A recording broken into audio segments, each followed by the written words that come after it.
Hello there. As Beirut reels from a massive Israeli strike on its southern suburb, tensions along the Lebanese front have reached dangerous new heights. The occupation army's attack killed a senior Hezbollah commander and destroyed residential buildings, sparking fears of a broader confrontation. International calls for restraint are mounting, yet Israel continues its aggressive operations, defying diplomatic warnings. France and the United Nations caution that the fragile border truce could collapse, while Lebanese officials try to prevent a slide into full-scale conflict. Will Hezbollah retaliate and trigger a wider war? Can diplomacy halt the occupation army's escalation on the northern front? And how will global powers respond as the Lebanese border teeters on the edge of violence? Welcome to In Depth.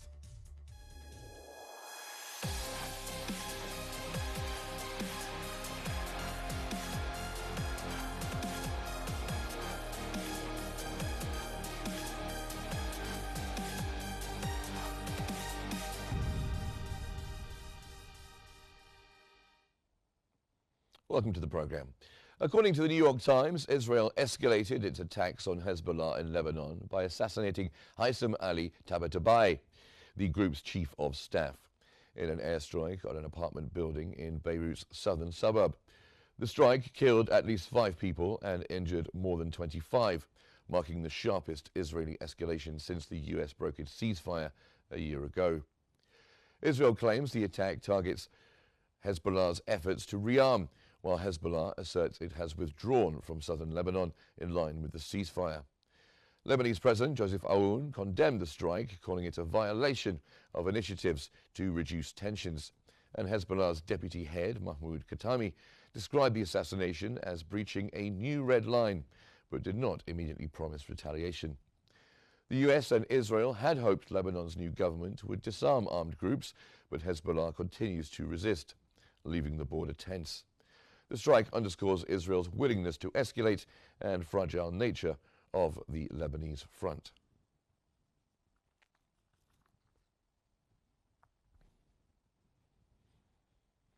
Now, according to Haaretz, the latest escalation on the Lebanese front is driven by Israel and serves Prime Minister Benjamin Netanyahu's political interests, reportedly with the backing of US President Donald Trump.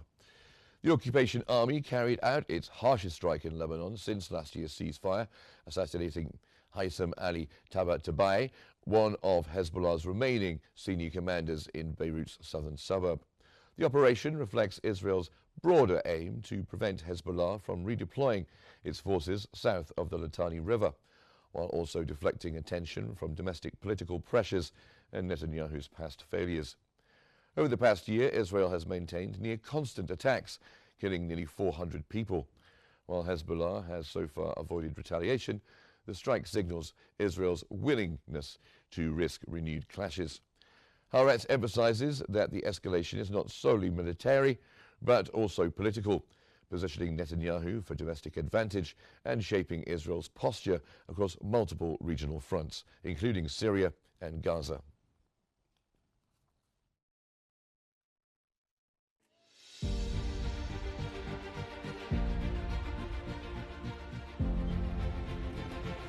Beirut was left facing widespread destruction across its southern suburb after a large Israeli strike hit the densely populated district.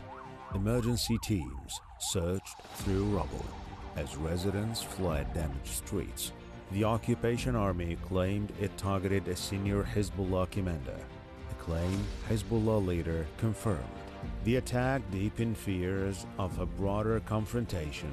Analysts say the strike marks one of the most dangerous escalations since the border clashes began months ago. Lebanese officials condemned the attack and accused Israel of dragging the region toward war. International reactions were swift.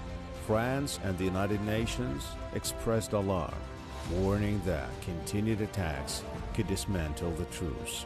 On the ground, roads were blocked by debris. Civil defense teams worked continuously.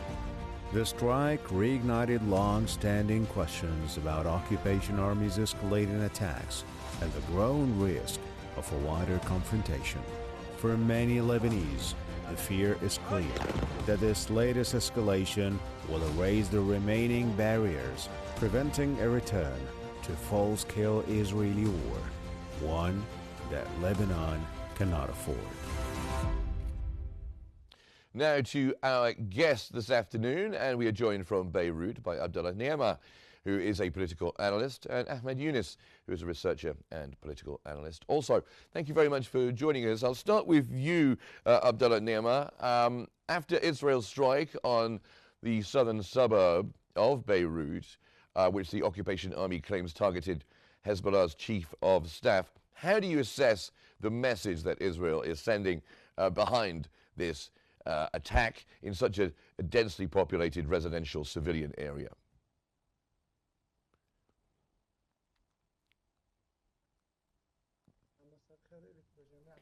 Good evening to you and to everyone who's watching. Of course, what happened yesterday, assassinating the assassination operation in the southern suburb.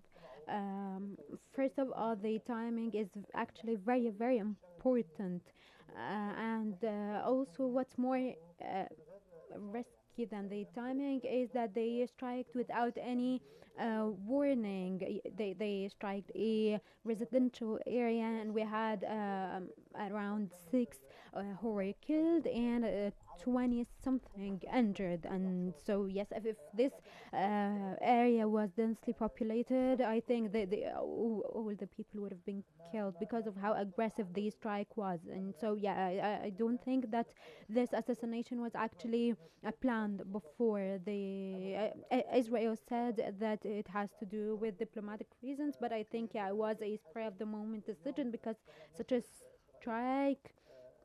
And then today also they send out pictures, um, uh, and they had like an X on their faces saying that they want to target them and kill them. And today Hezbollah has two problems actually. If they respond or retaliate, we will have a full-on war, and if they don't respond, then Israel will keep on with the strikes. And so I think this is drawing a new path basically, because Israel is insisting and has a goal to end Hezbollah once and for all. They want to eradicate them.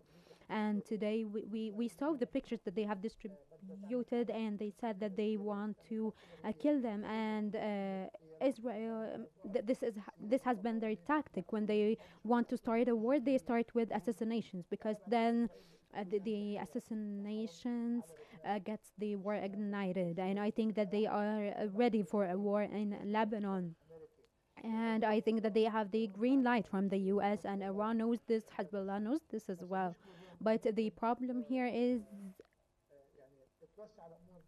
things could escalate even more without any warning. Things can go south very quickly, especially after the assassination of the chief of staff. This is a declaration of war from Israel's side, and I think that Hezbollah may start attacking the 5 points, because Hezbollah knows that Israel is going to keep up with the war, and that they are coming for Lebanon to end Hezbollah completely. And this is what the French president said the day before yesterday. This is his first statement of this type. He said that they will be will be dealing with the terrorist, as he said, group of Hezbollah. And we know Israel has some kind of cooperation between the US and France also, and the next weeks will be crucial. And I think the negotiations and the Egyptian president that they talked about before, and the agreement that was between the Turkish president and his Egyptian and Saudi Arabian counterparts. They talked about Sudan, Syria, and Lebanon. And I think here Israel is trying to solve this with the attack that they had. or start a new way to go back to war after negotiations are actually have become a dead end. And now Hezbollah, they know that they have reached the dead end, and so Israel is taking advantage of the time that of the current time. They want to attack Lebanon and eradicate Hezbollah, but we're very concerned about the second scenario, is that today Israel is trying to target and assassinate Hezbollah officials for a while now, and they are attacking Hezbollah of rebuilding themselves. And if they really did, and when the uh, commander was assassinated, and they keep on assassinating officials, this shows actually that Hezbollah hasn't rebuilt themselves and that they still have points of weakness. And Indeed. so I'm going to interrupt you there because I want to bring in Ahmed Yunus, if that's okay. Abdullah Neymar there saying that Israel is trying to ignite a war. Washington, of course, publicly says it wants to maintain the Lebanese truce, even as the occupation army escalates. What do you make of this contradiction in U.S. messaging? Good evening to you and to your audience and to your guest. Thank you for having me in this interview. Welcome. First of all, we have to know that Washington does not want a second full-scale war to erupt while it is already deeply involved in the regional crisis. Any new war between Israel and Hezbollah would destabilize the whole Middle East and threaten the U.S. Troops in the region and disrupt the energy routes and weaken the American diplomacy. So the official American message is always we support calm and we want the ceasefire to hold. So, but at the same time, Washington gives Israel political cover, if we can say that, and military support, even when Israel escalates. This creates the contradiction that the U.S. wants stability, but it also wants to avoid pressuring Israel too strongly. So American policymakers believe that showing public pressure on Israel could cause a political backlash inside the U.S. And we see that this strategic calculation, by allowing Israel to apply limited pressure on Hezbollah, Washington believes it can strengthen its negotiating position in any future deal on the Lebanese border. So the U.S. Thinks that controlled Israel pressure might push Lebanon and Hezbollah towards compromises without crossing the line into full war. So this is a very risky approach, but it explains the gap between American rhetoric and the reality on the ground. So the contradiction reflects a classic U.S. method in the region, speak the language of diplomacy while tolerating the language of force. I think that Washington wants to appear as the responsible actor, calling for calm, while simultaneously giving Israel the freedom to shape the battlefield. So the result is mixed messages: public diplomacy versus private green lights, which is exactly why the Lebanese street and many regional observers see U.S. statements as inconsistent or insincere. Okay, and Abdullah Neymar, coming to you, do you think Israel intended to reshape the battlefield with this assassination? And you mentioned there Israel trying to ignite a war. Do you see this as the start of a new phase of confrontation?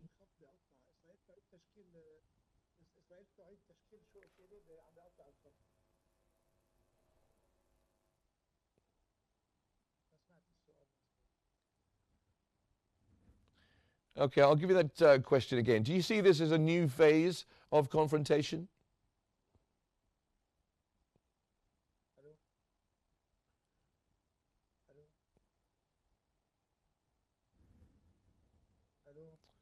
I believe you're not hearing us, unfortunately. These things happen from time to time.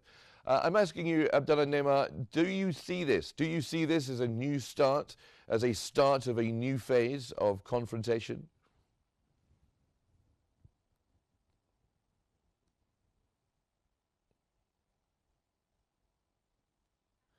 Okay, I think we're having a few issues there, so I'll come to Ahmed Yunus. I'll come back to you. Israeli media is suggesting that Trump, going back to that contradiction there as well, Trump has privately endorsed Israel's harder line in Lebanon. What do you make of that, and how will this shape U.S. diplomacy in the coming weeks? If Trump is privately supporting a tougher Israeli approach in Lebanon, so U.S. diplomacy will naturally shift closer to Israel's position. This means that Washington may become more accepting of Israeli pressure on Hezbollah and more willing to support stricter security demands along the border. So in practical terms, for example, American officials may speak of maintaining calm, but their actions will likely reflect Israel's harder line, especially if they believe it strengthens Israel's negotiating position. So this stance weakens America's image as a neutral mediator. So the Lebanese leaders, both in government and in Hezbollah, will see U.S. Diplomacy as biased towards Israel, in the side of Israel, I mean. As a result, they may be less willing to cooperate with the U.S. So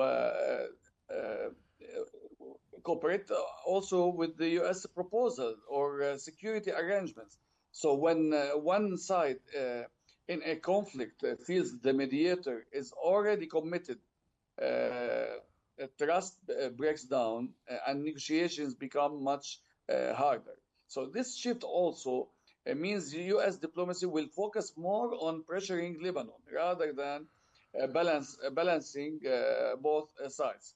Instead of encouraging dialogue, for example, or gradual confidence building, the U.S. may adopt a more forceful approach, pushing Lebanon to accept certain conditions and strengthening also the Lebanese army under U.S.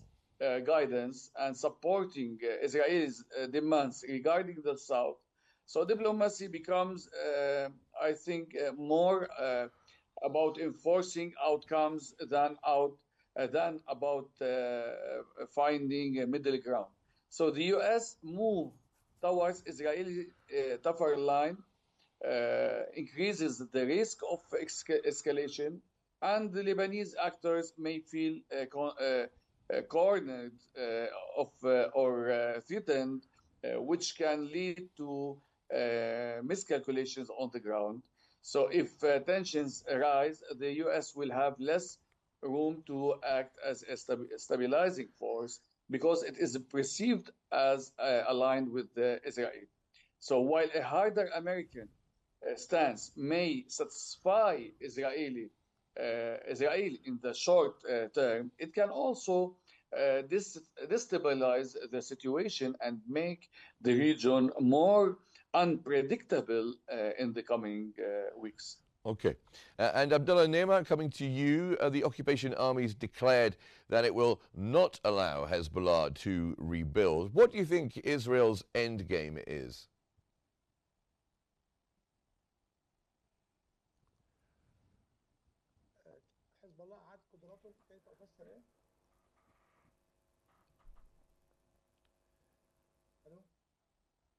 I believe, once again, not hearing us. What's Israel's end game?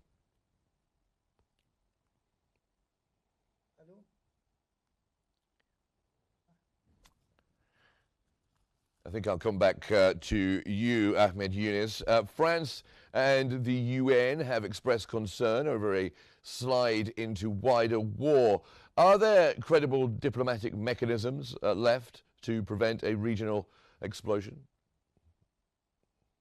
France and the UN still believe a wider war can be avoided because both sides, Israel and Hezbollah, understand the enormous cost of a full scale conflict.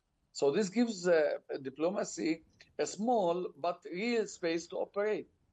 Paris and the UN are focusing on keeping communication channels open with all parties, especially through the UNIFIL command in Nakura, which acts as one of the few neutral platforms where both sides can indirectly send a message or send messages and warnings. A second mechanism is back channel diplomacy, which France, the US, Egypt, and Qatar all use quietly. These channels allow Hezbollah, Israel, and regional actors to exchange messages without public pressure or political embarrassment. Such confidential contacts often help de-escalate dangerous incidents before they turn into a war. Even when official statements sound high, these private channels remain active in the background. A third tool is the commitment shaping, where major powers try to create incentives, political, economic, and security related for both sides to avoid escalation. So France pushes for international guarantees for Lebanon, while the UN seeks to update monitoring procedures along the blue line. These efforts, I think, cannot stop every attack, but they help set limits and prevent isolated incidents from turning into uncontrolled escalation. So all these mechanisms are fragile. A single large strike on miscalculation could overwhelm diplomacy. But as long as world powers, especially France, the US, and regional mediators, believe a broader war would be catastrophic for everyone. These diplomatic tools, even if limited, remain credible. They may not eliminate the danger, but they can delay and contain it, giving political actors time to step back from the brink. Okay, I'm going to give you another try here, Abdullah Nima. Haaretz is reporting that escalation in Lebanon serves Netanyahu's political interests and has Trump's blessing as well. How dangerous is this for Lebanon?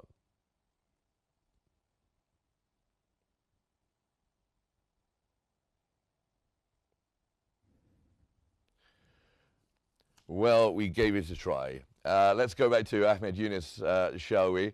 The Israeli attack has triggered fears of a spiral of retaliation. Do you think Hezbollah will respond?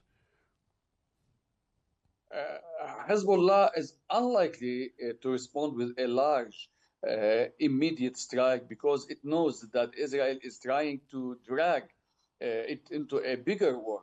So instead, the group will probably choose a measured and delayed response, something that sends a message without crossing Israel's red lines. This could include a targeted attack on military positions, the use of long-range drones, or symbolic operation along the border. So the goal is to show strength while avoiding a full confrontation. So Hezbollah now keeping silent and try to make a new equation that we are not serving Israel's agenda. Hezbollah, as Hezbollah, choose the proper time to start or to defend or to respond. So Hezbollah will use a political messaging to emphasize that Israel is the one escalating. By doing this, the group tries to maintain support from the Lebanese government, the UN, and even European actors who do not want another major conflict.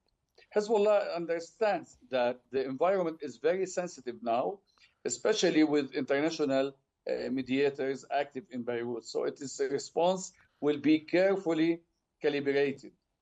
So the Western actors, mainly France, the United States, and UN officials, will work behind the scenes to prevent the situation from turning into a cycle of constant retaliation.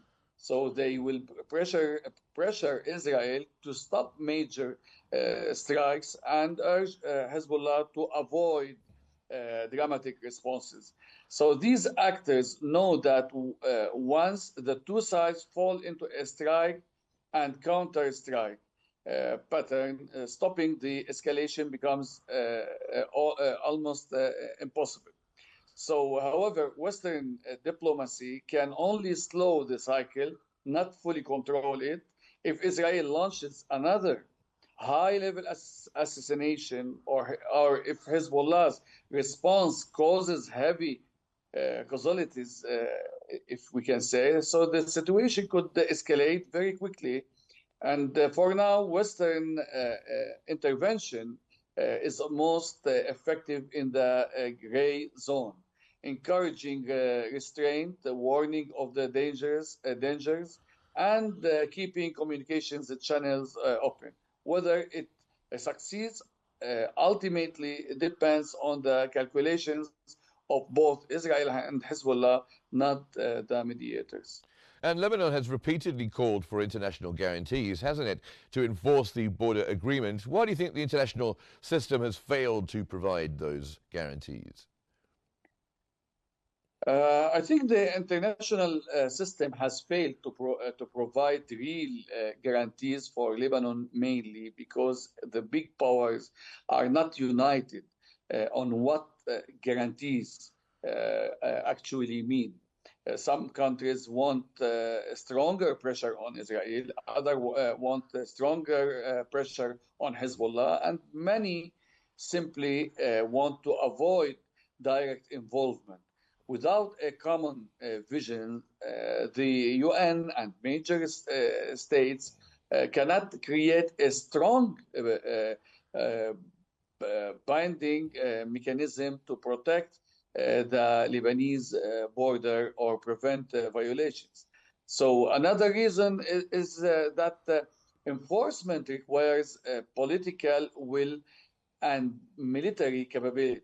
International guarantees would mean deploying more troops, giving UNIFIL stronger rules of engagement, or even creating a multinational force with real authority. None of the major powers, including the US and European states, are willing to take risks or confront Israel directly. So as a result, the guarantees, between brackets, stay on paper rather than becoming real actions on the ground. A third factor is the nature of the Lebanese file itself. The border issue is deeply tied to bigger regional conflicts. Iran-Israel tensions, Syria's instability, and US-Iran rivalry, because the Lebanese border is not an isolated crisis. The international system treats it as part of a larger geopolitical puzzle. So when global powers prioritize nuclear talks, energy issues, or Gaza negotiations, Lebanon becomes secondary and guarantees get postponed or ignored. So the international system often focuses on managing crises instead of solving them. Okay. UNIFIL is designed to monitor and report, not to enforce or punish. Okay. So the major Western states prefer temporary calm over long-term commitments, and Okay. Israel prefers flexibility over international restriction. Okay, well, we shall continue to watch it closely. Thank you so much for joining us, Ahmed Yunus, researcher and political analyst, joining us from Beirut. And I'd also like to thank Abdullah Niema, who joined us earlier as well. That brings us to the end of this episode of In Depth. Thanks for joining us, and stay tuned for more here on Q News.